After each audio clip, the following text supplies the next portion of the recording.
Welcome to a Carbon Calling special. My name's Liz Genever. I am one of the co-founders of Carbon Calling. I'm joined by Nic Renison tonight, and we're sort of in preparation for the conference. We're getting everybody warmed up and speaking to people who are either speaking at this year's conference or attended last year's conference, just to share their experiences. So tonight we are joined by Vic Ballantyne, and so she's going to take us through what she's up to on the farm she works with her husband on, and also her experience of carbon calling last year. So, Nic, do you want to lead us in to the questions? You love the background chat. Well, no, I just remember Vic walking in last year to the bar with a very smiley face and her husband, and just thinking, I was just really pleased to see you there. But Vic, I'm the one who likes the history. I used to like watching Wogan, it's like a TV show where he used to talk about people's lives and where they came from. So give Not us This Is Your Life with Michael Aspen. no, it's Terry Wogan. He had a chat show Fine. at 7 o'clock. Okay. Like in the 1980s, probably. Anyway, so Vic, tell us a little bit about you from day dot, obviously quite briefly, but go. Right. So, hi, thanks for having me. Day dot, born in New South Wales and grew up on a sheep and cattle farm, pretty steep kind of hill farm there, one of four daughters. So there was no excuses for not being outside. We were outside a fair bit. Dad was also a vet, which he ran the practice from home. So we were kind of assisting with surgeries and anesthetics and stuff from as soon as we were big enough to see over the table, really, which you totally couldn't do these days. So we were very lucky. We had 2,500 acres of kind of mountains and rivers and stuff to ponder about on. We're about 50 kilometres from the nearest kind of big town, which was Tamworth in New South Wales. Did a lot of sport. I did tennis, netball, running, triathlon, you name it. So I actually left school, had a gap year, went and worked on a 2 million acre cattle station, 45,000 breeding cows, as a gillaroo, which is farmhand, kind of paid about 10 grand a year or something appalling. But it was a great experience. Learned a lot from some of the older stockmen up there about cattle and how you handle cattle, because those cattle saw people once or twice a year at best. And so Sorry, can you just repeat those numbers, because it's just of a scale of... Yeah, so it's 2 million acres. We were at 250 kilometres southwest of Mount Isa. So in Queensland, our boundary fence was the Northern Territory border. So we're fortunate enough to have a pub in the middle of the farm. So that was quite good also, because there's about 30 people working on that property. 45,000 breeding cows, Santa Gertrudis. And so on horseback, so we would kind of muster, a paddock. They were probably anywhere between 30,000 and 200,000 acres. Oh my paddocks. goodness me. It's a long time ago now, it's 25 years ago. So it feels a bit distant now, but it was amazing, experience. And you learn a lot about yourself in environments like that, and a lot about livestock and hard work. We grafted, but it was great. So I should have probably done ag at that point, but I didn't, because we'd had a really bad drought at the kind of last 4 or 5 years of my high school. So my uncle worked in sports, and auntie worked in sports and media. So I went and studied sports media, and then worked for Brumbies Rugby, which is one of the Super 14 rugby teams at the time. So that was really good crack. Did that for 2 years, and then just thought, I need to go and do ag, really, or veterinary. Was ag a kind of another option? But it took a year out in between deciding what I was going to do to come here for 1 year, and so that was 18 years ago. So went in. I came and did I kind of was backpacking and pretty just cruising around doing stuff, and came to do the lambing on the farm, and married Jason 18 months later. What do you remember about your first impressions of the farm and stuff? I bet it looked like a postage stamp from where you come from, didn't it? It was cold. It was early April. It's bloody snowing, I think. Uh, yeah, I can't remember. You know what? I mean, it is a nice farm. We were indoor lambing, so that was the last time we indoor Ah, lambed. Um, and it was fine. Like Jason's dad was kind of trying to transition out of the business, I suppose. So it's good timing, I guess, in that way. Jason's a wee bit older than I am, so I kind of didn't really think of anything that way for a while. Yeah, so and then I worked once I was here. Obviously, had to have a job and things, so I worked with Scottish Natural Heritage for 6 years, I think, at least, doing admin and then office management there. I've worked in hospitality. I've done waitressing. Done a lot of different jobs over the years. I worked in a call center here. So yeah, done lots of different bits and pieces in my time, but all of them I think are quite valuable. Actually, you kind of learn from all of them. and how much do you miss Australia? It gets easier every year. I've just had my sisters here for just 10 days, and it was pretty hard seeing them go. Two of my three sisters, and then mum and dad are here in October. They're pretty good at coming too, and just I can go. I go nearly every January, so I can go for 3 or 4 weeks usually. So that makes it, and especially with kind of mum and dad now retired off the farm and getting a bit older, we're trying to make sure I do that pretty regularly. So yeah, it is. I missed, the thing I missed most was bloody food, because Australia has amazing food, and Scotland 18 years ago had pretty horrific food, but it's a lot better now. And yeah, I'm pretty settled. I've been here for a long time. I've got great friends here. Kind of like I would miss the green. If I had to move back to Australia and we had a drought, I think I'd find that really hard. Like the lack of like a nice green lawn. I love lying on my lawn. So yeah, but I had very good friends, and still have good friends in Australia. So it took a while to adjust to that. So as far as the farm goes, it was in the process of being changed from like the transition to your husband to running it, and obviously yourself. And when did you start farming there? When did you kind of get stuck in on the farm full time? Well, I never worked part-time, so I was always here a bit. And then we're very lucky. Jason's parents are brilliant. His dad's a first-generation farmer. And his mum is a multi-generational, I suppose. But I kind of suggested that a proper discussion needed to happen with the family about what was happening. And they all sat down and had a family discussion, and his parents agreed that they would move out of the farmhouse and we could move in, and I could do bed and breakfast, which then would free me up to be here more. So that was in 2012. Yeah. So probably after that was when I probably started, I guess, being involved in the management rather than just, I suppose, I mean, yeah, as I said, the last lambing we did indoors, and I said, if I'm staying, we're never doing that again. Not my idea of fun.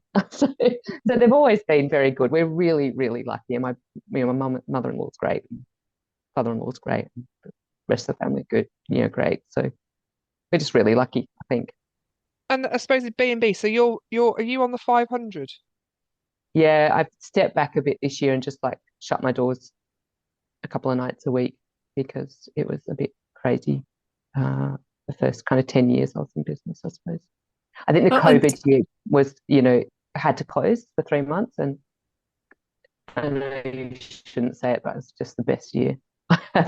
I could go walking and do all these things I never get to do in the summer because I'm always tied here, which I could suddenly do. So, yeah. But the 500, just tell us a little bit about that for those people who are listening who don't know what the 500 is. Oh, okay. Yeah. So North Coast 500 is a touring route, 500 miles, kind of around the coast north of Inverness and then up western. Back at the end of 20 by North Highland Initiative, which is a local charity set up to kind of support communities and businesses in this area. And they kind of launched it thinking, get a bit of extra business up here, it'll be good, because all the tourism was coming up to Inverness and then going west to Ullapool. so it wasn't coming north of Inverness, unless it was on the way to Orkney. Yeah. Anyway, so that was launched, and then in 2016, Lonely Planet and Rough Guide named it as the place to go. So that just went insane for about 5 years. I was just turning people away at my door every day. So it has settled down a wee bit now. And I was quite busy before that. I was busy anyway because there was only limited accommodation up here, but there's lots of yurts and pods and shepherd's huts and all that stuff now as well. It's quite interesting. So all of those various, as you mentioned, the various jobs you've done now leads into the various skills you now need to run a farm on the side of the NC 500. Yeah, I suppose. Yeah, having good admin skills has been a real, well, I don't know, maybe it's a bit of a curse because I always get asked to do volunteer jobs because none of the other farmers have administrative skills. But the thing about being on the farm with the B&B is when it allows us to do jobs that need to be done when they need to be done. Because I'm here, I'm pretty flexible. It might be that we just need to move some sheep or some cattle, but it needs 2 or 3 of us because of there's roads going left, right, and centre. And so we can do that when it needs to happen. Whereas if I had an off-farm job, all those jobs don't happen when they need to happen. And so I think, and that's one of the things I'd say to people who are thinking about diversifying and kind of being on farm. There's kind of all these kind of unseen benefits of, I can look at my diary and schedule in, right, I'm going to vaccinate all the lambs that day, or, and can kind of get my cleaning done between 3 and 4 if I have to be out on farm through the day. It's just works so well for us, and obviously it's only a small farm, so having that extra income is really important also. And so in terms of you've been interested in sort of doing things differently, so rotationally grazing, you're on, or done grass measuring, all of those things. So what has that just grown organically, or was it your idea or Jason's idea, or where did some of that come from in terms of wanting to be more grass based? So Jason's dad was a kind of dairy farmer down south in his first farming job, so he was always quite grass focused anyway. So we probably had they were kind of quite thingy about that. Jason hates wastage. He's a bit OCD about it. So suddenly kind of managing grass even more kind of strictly became quite appealing to him. I suppose, I think we did kind of business improvement group with SAC back in 2010. And then we were one of the climate change focused farms for the Farming for a Better Climate program from 2014, and then involved with the QMS grazing groups. I think, those QMS grazing groups that Michael Blanche and Emily Grant ran were just, they were so effective across, if you look at what's going on in Scotland now, most of that you could put down to the work that they did on those grazing groups. I think they just did a great job on them. And have they stopped now? They're not happening anymore? Yeah, I think there's still a kind of Graze Plus thing with Farm Acts. It kind of went into that. So that it has continued in a slightly, I guess the really, really keen people are still doing that. We were Monitor Farm in 2017 to 2020. So we kind of did that. Actually, that was probably what really forced on because we'd have a meeting coming up. So we're like, we better get some fencing up. And so we'd go out and do an hour and a half of semi-permanent fencing because you can put it up so quickly. And then once it was up and once we worked out how to make it work, so it was probably all up by the end of 2019, I think. And then we've put up more since. We just keep putting up bits and pieces. But so the whole farm is but we kind of have quite a nice, neat little postage stamp farm where most of the fields are, it's all dikes, stone walls, and then they're all about 6 hectares. So we've kind of split all those. So we've got all these kind of 3-hectare blocks, which are pretty nice and easy to manage. And stock-wise, I remember from talking to you at Carbon Calling, you're quite heavily stocked, aren't you? Or Yeah. We are really heavily stocked, and we have been more heavily stocked in the past, and we kind of pushed and pushed and pushed on the back of the grazing groups, I suppose, to see how far we could go. And at one point we're lambing over 1,000 ewes and had 80 cows, and I don't know what else was on the farm. And we're only 300 acres, and we're a long way north, so our growing season is short but extreme. And we're now back, so we've actually cut the ewes back. We only kind of lambed 650 ewes this year, which felt like a bit part-time. And we've got 110 cows going to the bulls next week. And usually we would also graze we've got 40. We actually manage a sheep stock club about a mile up the road as well, so it comes with 200 kind of ewes.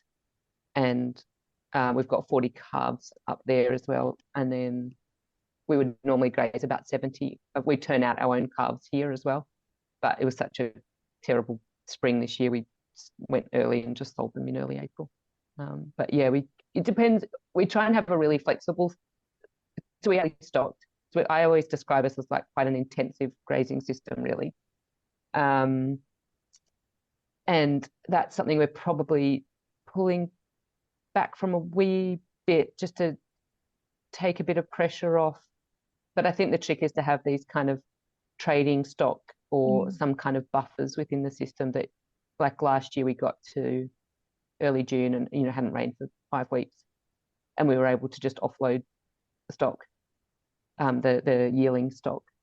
So having them in the system is quite handy, because you can, or even hogs actually, like ewe lambs, that you can bring in or take out as and when you need, so that you haven't got kind of grass getting totally out of control, and kind of maximizing our kind of, I guess, stocking density. We worked a lot with Trevor Cook through Monitor Farm and before Monitor Farm as well. And that's when we started keeping this kind of trading stock as that kind of buffer. I think, give a lot of credit to Trevor as well. I think, from a financial point of view, he really helped our business with and make better financial decisions around stocking rates and grass management and all that stuff. So yeah, but it's just experience. It's 10 or 15 years now of mucking around with stuff. So yeah, it's not. And I think, like, a lot of it we started doing before we kind of knew all this stuff. There wasn't the kind of online communities of people who knew all this stuff and could offer really good advice. It was quite a limited number of people, and we weren't really very joined up. So I look at people who are maybe starting now, and I think, oh gosh, they've got access to so much experience and knowledge, whereas we were just winging it. Yeah, I think and also, as you alluded to, which is within Scotland at that time, there was quite a lot of programs, wasn't there, of support of people who were keen. There was loads of opportunities to get with other people who were keen. I suppose we see that in the online community, but maybe not quite as structured, perhaps. Yeah, and we're up here, that community is still quite limited. There's, I can think of 4 or 5 people who are doing something similar to us within, an hour and a half each direction. So it's not like, yeah, we've kind of got to travel a bit if we want to kind of really connect with those people like in person. But that's just the nature of where we live, and that's fine. We're trying to encourage others to closer to us to kind of get into it, but yeah, it's a slow journey.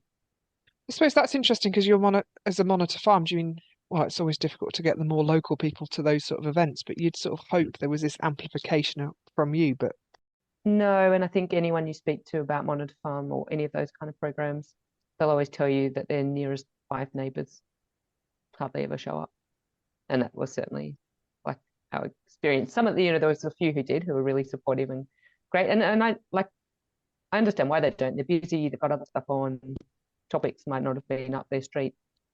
Yeah, but it was probably support from slightly further away that we had, or interest that we had through the Monitor Farm But it's one of those things now when I look back at Wanted to Farm, I think, oh, I'd love to start again and do that because I know so many more people. I've got so many more ideas. My knowledge base is heaps better. And I just think the meetings, like the quality of the meetings we could run now would just be like so much better than probably what they were 6 years ago. And I suppose the bit that interests me now is the sort of Trevor Cook, so the New Zealand consultant Trevor Legends that is doing very much farming systems, isn't he? How it all links together, talking holistically before we knew that we were needed to talk holistically, and then how you mesh that with some of the ideas that are coming. So obviously you Carbon Calling last year, you were meeting loads of or potentially loads of different people or people you knew and all that stuff. So as you say, there's lots of ideas floating around and I think the bit that we're missing is how you fit that into a system rather than just a selection of practices that seem interesting. Yeah, I guess I hadn't thought about it like that. And I think it's, it is all about your own context and choosing what you want to do and what's right for you. So like Trevor's a big advocate of nitrogen and we actually haven't used nitrogen for 2 years and some years in previous years didn't really use any or much and never used a lot anyway. So and Trevor is like, and actually, I think Trevor, having come here now for a lot of years, can see the reason why we do some of the stuff we do. Whereas maybe when he first looked at it, he just thought, "What are you doing? Like, why are you driving around your sheep 3 times a day?" And it's because we have walkers walking past all our fields all day, and you just cannot have stuff, in the field that the public don't want to see. So, and then he gets that now, and so like he'll still challenge you completely on stuff, but yeah, I think he understands now that our context is slightly different as well. But yeah, and I think that's maybe why it's taken so long to kind of finally get this system that we're quite happy with, and have the kind of knowledge and skills to know when to be flexible and when to adapt things so that that we're not putting too much pressure on everything. I mean, I would love to do heaps more. Like, in a way, I'd love to have like 10 cows and just do like really long grass mob grazing and all the rest of it. But, we're not going to be able to make a living from that. So it's trying to balance that, how much, like profit and income with, how much environmental stuff we want to do, with trying out different things, with animal welfare, with, our time. And we're tenants as well. So we're tenanted here. So, that kind of limits some of what you can do in terms of infrastructure. So this on from that. So your Nuffield, did that make you think differently about what you could do? Because you did it a couple of years ago? Yeah, so I just wrote it up this like previous winter. Yeah, I think with the Nuffield, I think the thing with Nuffield, kind of one of the reasons I really wanted to do it was like I love the network of people that something like Nuffield exposes you to, and especially being up here, we're so removed. It's quite hard to get into those networks otherwise, and so and obviously now I'm kind of got people like Rob Havard, and there's a whole bunch of other people who I now know who I can tap up for information about stuff if I'm kind of thinking about, well, environmentally, if we did this, would it be a bit better for, because I don't have any knowledge of kind of habitat management stuff like that's, I mean, probably quite good on Australian stuff, but it's something that here I just is a bit, I've kind of had to learn from scratch some of the bits, because I was always a bit condescending about British birds. Because I was always like, oh, they're all just brown small birds, because we always had parrots and stuff coming into our garden. So I was not very interested in British birds for quite a long time. But now I get quite excited when we've got curlew, lapwings and oyster catchers and all the rest of it, which we do have heaps of here actually, even though we've never actively managed for them. They seem to be here anyway. So which makes me a little bit nervous about going and changing things too much, because they are here. But yeah, but trying to speak to, like, I've got, a friend at RSPB and Nature Scott and stuff like that, who I can ask for advice on things, and trying to have a bit more habitat in terms of hedges and it's the giving up the land when you've only got a small farm. Giving up land to things feels hard to do, and you have to get permission from the landlord, which is always a bit tedious. But we have planted hedges and we'll keep planting them, even though we can't get any funding to do it because we're 2 miles outside the arbitrary box on the map that says, Oh, how this annoying. this is a hedge area. So I think I think I've found it in somewhere else to try and access it. But at the same time, actually, just funding 100, 200 meters of hedge every year ourselves and just planting it ourselves and doing it kind of quite satisfying. But I suppose also within England at the moment, we've got quite a lot of sustainable farming incentives. So is there, from a policy sort of Scottish government perspective, what's their message in terms of more environmental focus on farms? Yeah, so there's so the Scottish government are kind of sitting, I think, at the moment, waiting to see how SFI works out there before they kind of really agree to anything. But which is, it is quite frustrating, but in some ways I think maybe that's not the worst idea. It's just making sure we do it properly rather than just rushing into it. But so they have ACE schemes, which is AECS, Agriculture Environment, something, I don't know, countryside stewardship or something. And we did kind of try to get into one of them to get all the hedges and stuff, but the kind of restrictions they were kind of like, oh, we can't really give you hedges. We can give you a few things. And these are the restrictions. And they're basically all grazing restrictions. And, we're outdoor lambing in April. We don't feed any hard feed. We don't feed any, none of our livestock get any feed. So, yeah, that the restrictions they came back with were not an option for us. It would just be way too restrictive. So we've never gone into one. But there'll be lots of farms that in Scotland that have APES agreement. And so you can apply for different things for wading birds or habitat mosaics and that kind of stuff. It's not really I don't kind of know that much about it because we're not really eligible. So yeah, I'm not quite sure I think they're still not quite sure how that's going to look. So, I will give Scottish government credit. I think they have understood that livestock are part of, good land conservation as well. It's not one or the other. And, hopefully that will be part, kind of recognised in the new ag policy and stuff. So, yeah, I don't know. I try I'm not really that interested in policy and all the rest of it because I kind of just like to farm the way I want to farm, and that's what drives our decision making. So we're not driven by schemes or policy or anything else. We just get on and do what feels right for us. And I suppose part of that is, as you've mentioned it's the money, isn't it? Or the profitability has to be there, or the balancing of inputs. So you're with no fertilizer, no hard feed. Going back to Nick's you're writing fewer checks or not many checks compared to other farmers nearby. Yeah, so that's, I think, probably the real strength of our system, is we are very low input. So kind of don't really worm stuff very much. We don't vaccinate very much. We don't buy licks or we will if we need to, if we think, we're not driven by ideology, we're driven by what's in front of us and our knowledge. So, we are very low input. And I keep waiting to come unstuck. We haven't yet.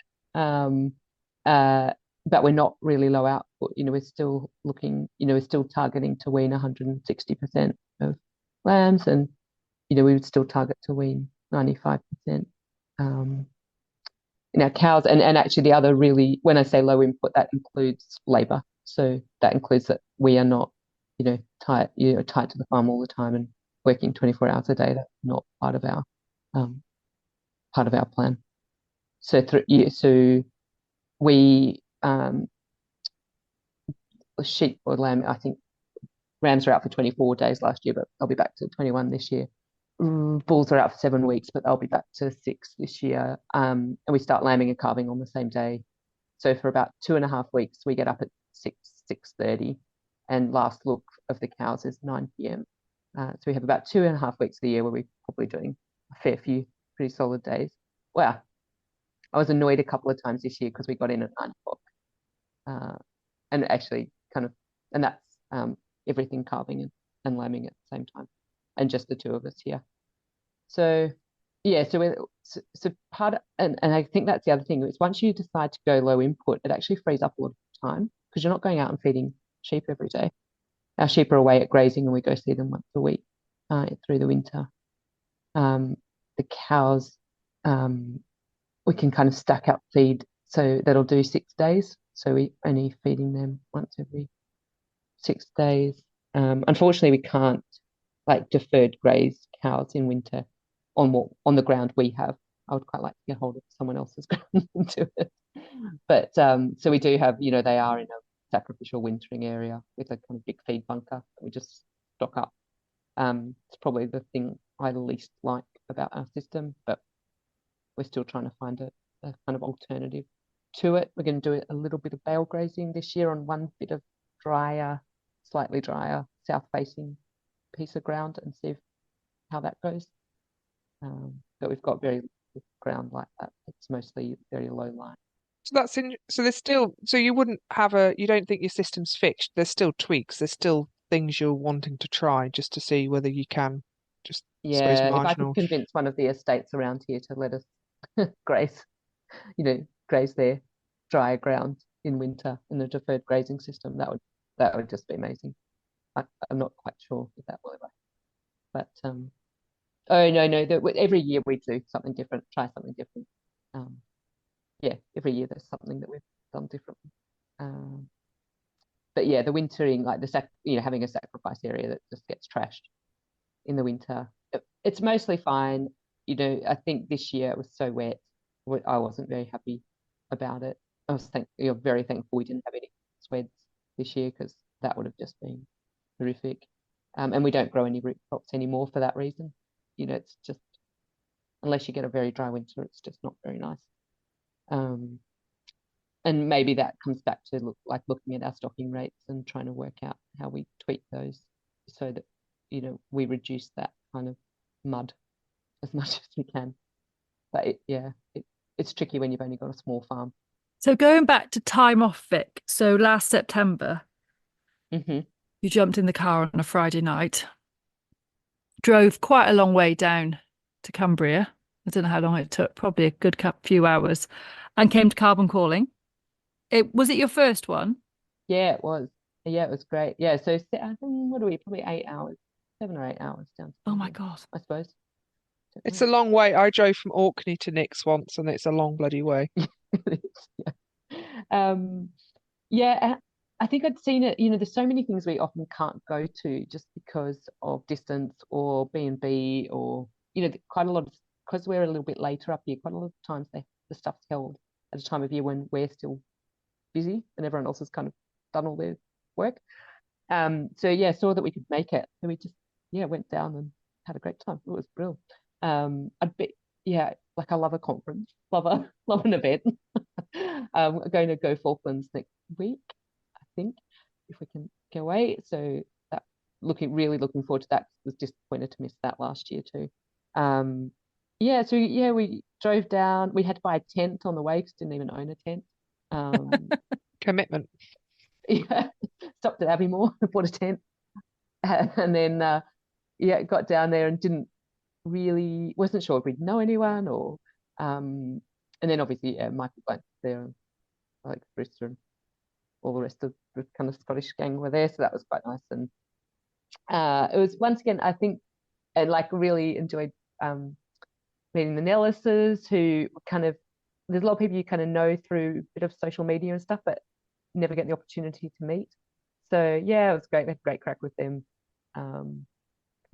Definitely probably consumed a bit too much of the excellent local ale that was available on the Saturday night.